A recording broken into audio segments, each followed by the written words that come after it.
عیسی ابن مریم یا بنی اسرائیل انی رسول اللہ الیکم مصدقا لما بین یدی من التوراة ومبشرا برسول یأتی من بعد اسمہ احمد فلما جاءهم بالبینات قالوا هذا سحر مبین صدق اللہ مولانا العظیم۔ سورہ صف کی آیت نمبر 6 آپ کے سامنے تلاوت کی ہے۔ موضوع کے مطابق آج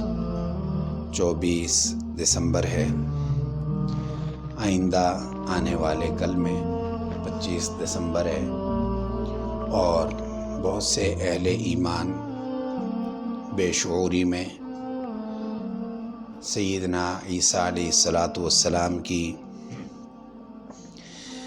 ولادت باسعادت کے موقع پر ان کے بزعم خود ان کے ماننے والے، ان کی دم بھرنے والے، ان کے ارادت مند، ان کے طرف اپنے آپ کو منسوب کرنے والے لوگوں کے ساتھ اٹھتے بیٹھتے ہیں، دعا سلام کرتے ہیں۔ تو یاد رکھیے، یہ آیہ کریمہ جو میں نے تلاوت کی ہے، یہ حضرت عیسیٰ علیہ السلام کا پیغام قرآن کریم نے نقل کر کے دیا ہے کہ وہ اپنی امت کو کیا کہہ کے گئے ہیں۔ سب سے بڑی بات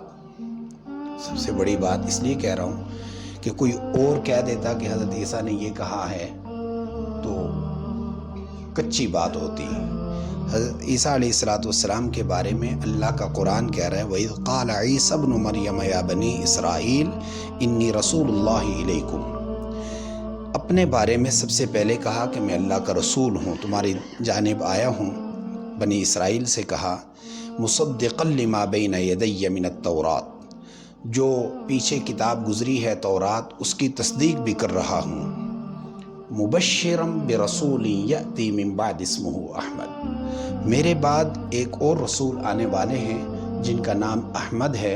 چونکہ آپ صلی اللہ علیہ وسلم کا آسمانی نام احمد ہے۔ زمین پر آپ صلی اللہ علیہ وسلم کا نام محمد اور آسمانوں پر احمد کہا جاتا ہے۔ اس علم کے مطابق انہوں نے بتلایا کہ میں جیسے باقی انبیاء آئے، سب نے آ کر حضور کی بشارتیں سنائی ہیں، اور حضرت عیسیٰ نے بھی یہی بشارت سنائی۔ حضرت عیسیٰ علیہ السلام کی طرف منسوب جو لوگ اپنے آپ کو عیسائی کہتے ہیں، حضرت عیسیٰ کی نسبت کی وجہ سے، کچھ ان کو مسیحی برادری کہا جاتا ہے،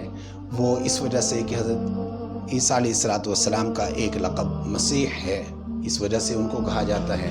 نصارہ کہا جاتا ہے، حضرت عیسیٰ علیہ السلام کی پرورش جس بستی میں ہوئی اس کا نام ناصرہ ہے،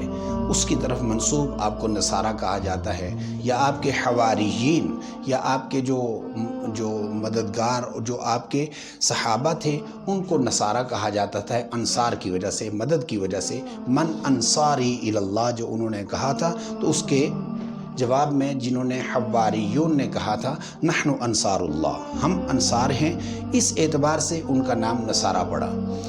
تو کل کا جو دن آنے والا ہے، ہم بہت سارے کام مروت میں، مودت میں،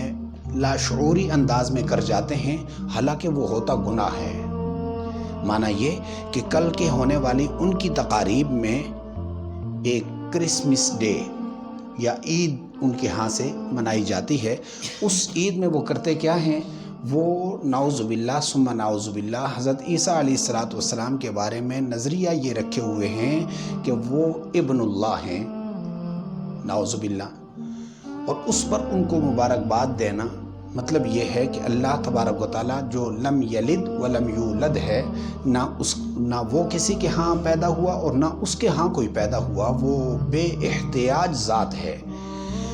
حضرت عیسیٰ علیہ السلام کے بارے میں قرآن کریم نے خود صراحتاً کہا کہ حضرت عیسیٰ اور ان کی والدہ کے بارے میں آپ کا گمان ٹھیک نہیں ہے۔ کانا یاکلان الطعام،